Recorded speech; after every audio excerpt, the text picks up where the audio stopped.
Alright, good evening everyone. This is part 4 of the Google Earth Flyover the Chicago-Columbus Main Line. I'm Ralph Greenwood, I'll be your host. We're here at Marion. We're looking at Goodman's yard. I want to let you guys know Goodman yard is a little over 6,000 feet long. So that's how long it is. Pretty good size yard. It's the biggest yard on here now. Now, as we pull away here, there was a grain elevator there on the right that's still active. There was at one time 2 tracks here. The track on the left that you see is active. And we get up here. Okay, now on the right you see this path coming up. This is the Sweetser Switch Trail. This was the Panhandle Line or the Chicago-Columbus Main Line. And on the left, this was an old C&O route. Now, some people said it was B&O, another guy said it was C&O. So I'm going with what I find about this. So we're going to, now this line goes off to the left. Now we're coming up on Sweetser. The Pittsburgh, Cincinnati, Chicago, and St. Louis Railroad was built through the area of Sweetser in 1867. Around 1869, a half-mile long switch was built to haul wood to a train refueling station. That was a long time ago. This switch would become the nucleus of the town. Railroad men began calling it Switch, and soon thereafter the area was known as Switzer and then Sweetser. Okay. Now we still have our old C&O line on the left. And we've got a big mining operation coming up here on the left. You see that? That's an old, very big pit there.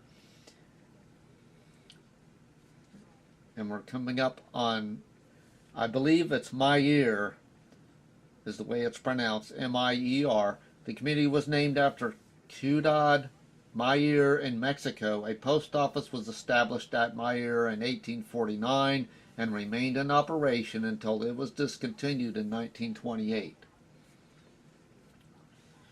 Now, notice this line on the left is it's going to cross underneath right here before we get to Converse.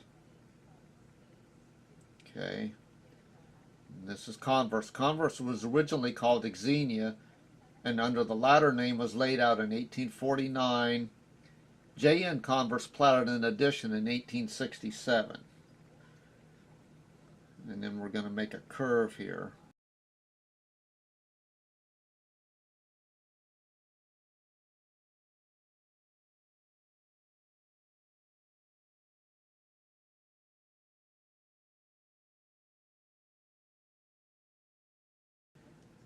And we're going along here, and a lot of this has just been plowed over, made into farmland.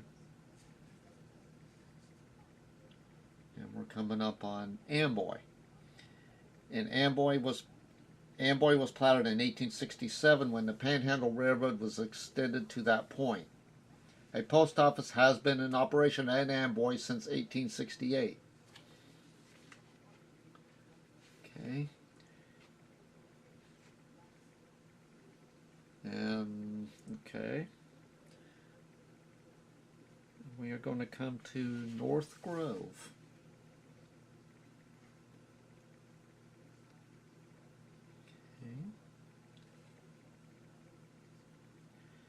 North Grove was originally called Moorfield when it was laid out in 1854 by William North, and the name was changed to North Grove at about the time the Panhandle Railroad arrived into the town in 1867. A post office was established at North Grove in 1868 and remained in operation until 1934. Okay.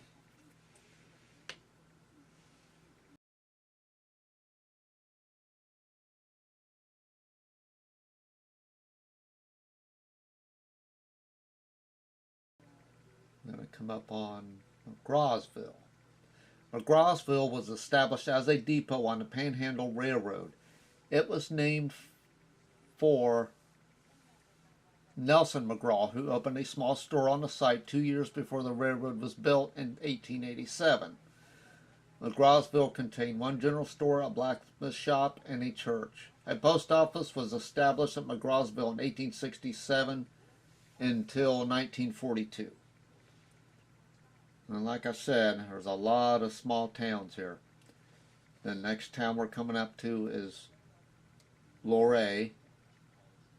And you can see it right here. The first settlers to the Luray area were of German and German-Dutch descent. Luray was originally named Warville by its founder, Oliver Worrell. A superintendent of what was then called the Panhandle Railroad, J.C. Luray, was asked to establish a passenger stop at depot at Warville. Although he did establish the passenger stop, the depot was never built. And Mr. Luray changed the name of Warville to Luray in 1888. Luray served as a loading port for the Campbell Food Company, which shipped tomatoes from here to Chicago. The community was home to several businesses, including a general store, an elevator, a Buick dealership, a post office, a locksmith, and a blacksmith.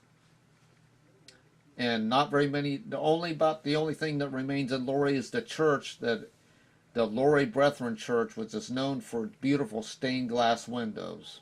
Thought I'd add that. Okay.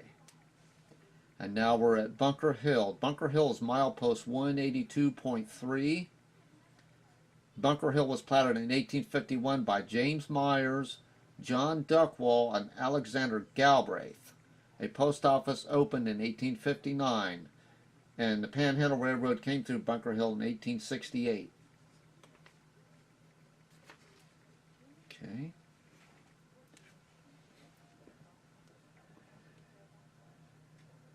Now, okay. We're going to come up here and we are going to cross Highway 31. And there's some I want to show you here. There's a bridge that goes over Highway 31 that the Penn Central constructed. And this bridge still exists today. And the Penn Central emblem is still on the bridge. You'll see it when you're going down the highway. There's one on either side. So I wanted to show you that. Right here is what you see is the aircraft display. It's a static display at the Grissom Air Reserve Base, which was once an active base.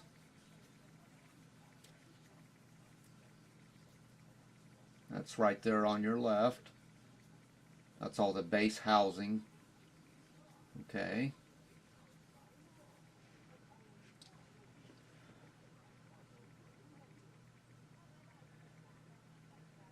Crossing all these fields. Okay.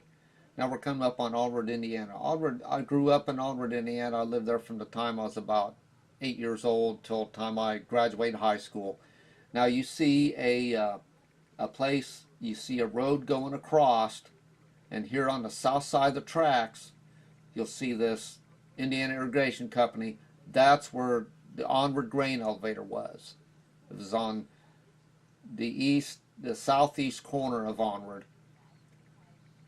And then when we pull up here just a little bit,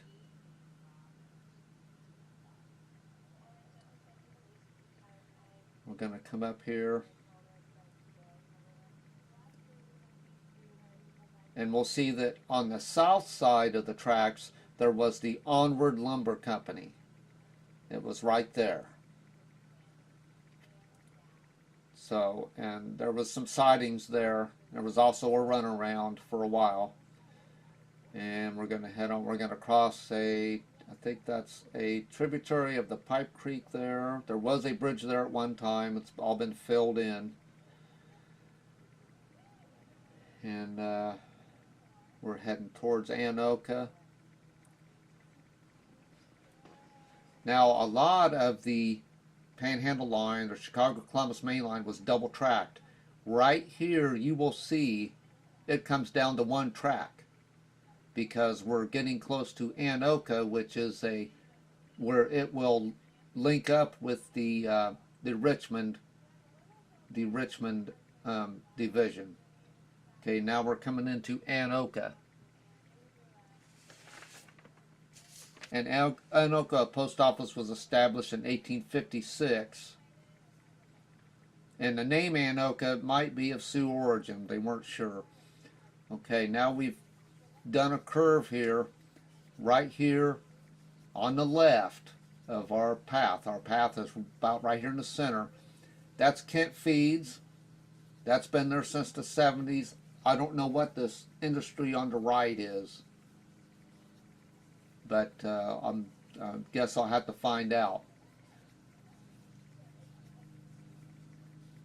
Now we're coming up on, we're starting at Logansport's 18th Street yard. This right here where we stopped is one end of it, and the Logansport 18th Street yard is almost a mile and a half long.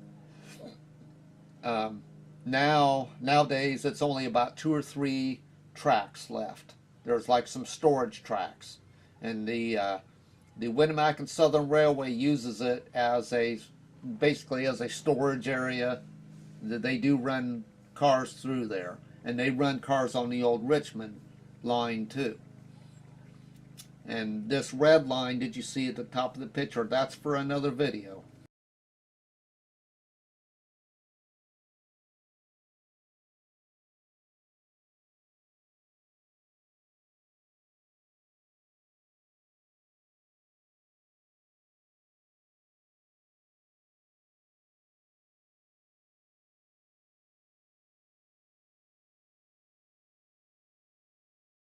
Just give me some feedback.